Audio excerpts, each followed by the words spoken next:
सावित्रीबाई फुले यांच्या संघर्षाने आणि डॉक्टर बाबासाहेब आंबेडकर यांच्या कर्तृत्वाने पवित्र पावन झालेल्या आजच्या विशेष सोहळ्यात उपस्थित असलेल्या सर्व मान्यवरांना माझा नमस्कार. माझे नाव साक्षी श्रावण कसबे. मी इयत्ता 9वीत शिकते. माझ्या शाळेचे नाव शिवपार्वती माध्यमिक विद्यालय बागुली. गोदामाई नित्य वाहते स्वच्छ शीतल पाणी, संत महंतांच्या ओठातून गुंजते वीरतेची गाणी. गोदामाई नित्य वाहते स्वच्छ शीतल पाणी, संत महंतांच्या ओठातून गुंजते वीरतेची गाणी.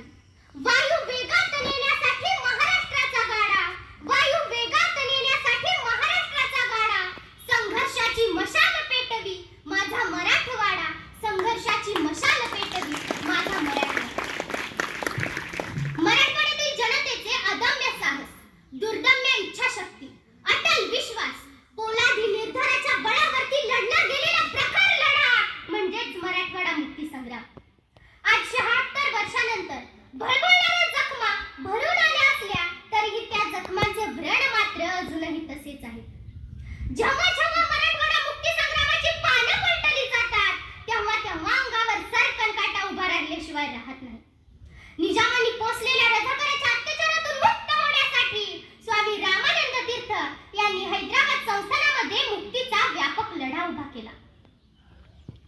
मराठवाडा मुक्ती संग्राम दिनानिमित्त भाषण करावं कसं हे लिहित असताना मन धीट करून लिहावं लागलं आणि भाषण कसं करावं याविषयी माहिती सांगत असताना काळीच घट्ट करून ही माहिती आपणासमोर सांगावी लागत आहे. कारण ही माहिती आपल्या पुढच्या पिढीपर्यंत पोहोचली पाहिजे आणि आपल्या इतिहासाची जाणीव प्रत्येकालाच झाली पाहिजे. 15 ऑगस्ट 1947 रोजी आपला भारत देश स्वतंत्र झाला. परंतु मराठवाडा मात्र निजामाच्या गुलामगिरीच्या साखळी दंडांनी जेरबंद झाला होता.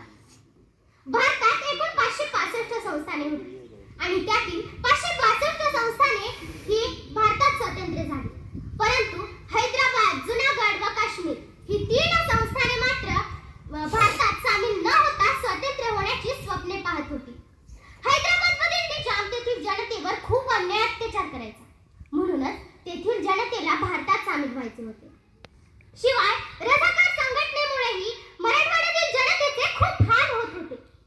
निजामाला विविध मार्गाने समजावून देखील निजाम शरणागती पत्करत नव्हता.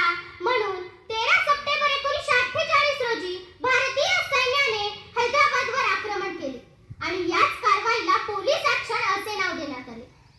किती आक्रोश तो जाहला नद्या वाहिल्या रक्तांच्या, किती आक्रोश तो जाहला नद्या वाहिल्या रक्तांच्या, सडा पडला मृतदेहांचा, तेव्हा कुठे माझा मराठवाडा मुक्त झाला, तेव्हा कुठे माझा मराठवाडा मुक्त झाला. आणि अशाच या परिस्थितीमध्ये 17 सप्टेंबर 1948 रोजी निजामाने शरणागती पत्करली आणि तुमचा माझा सर्वांचा मराठवाडा मुक्त झाला. शेवटी जाता जाता मला एक प्रश्न विचारावासा वाटतोय विद्यार्थी मित्रांना की मराठवाडा मुक्ती संग्राम लढ्यातून तुम्हाला काय शिकायला भेटलं, म्हणजेच तुम्हाला या लढ्यातून काय प्रेरणा मिळाली हे तुम्ही तुमच्या थोडक्यात तुमच्या शब्दात सांगा. हा जान्हवी.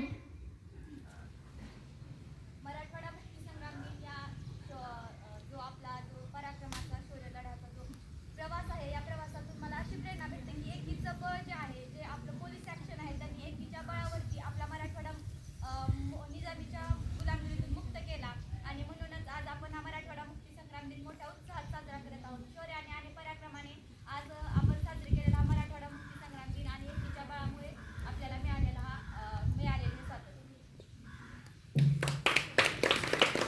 तर जान्हवीनेही अतिशय उत्कृष्टरित्या तिचे शब्द आपल्यासमोर मांडले. तर विद्यार्थी मित्रांनो, आपल्याला प्रत्येक गोष्टीतून काही ना काही चांगलं घेण्यास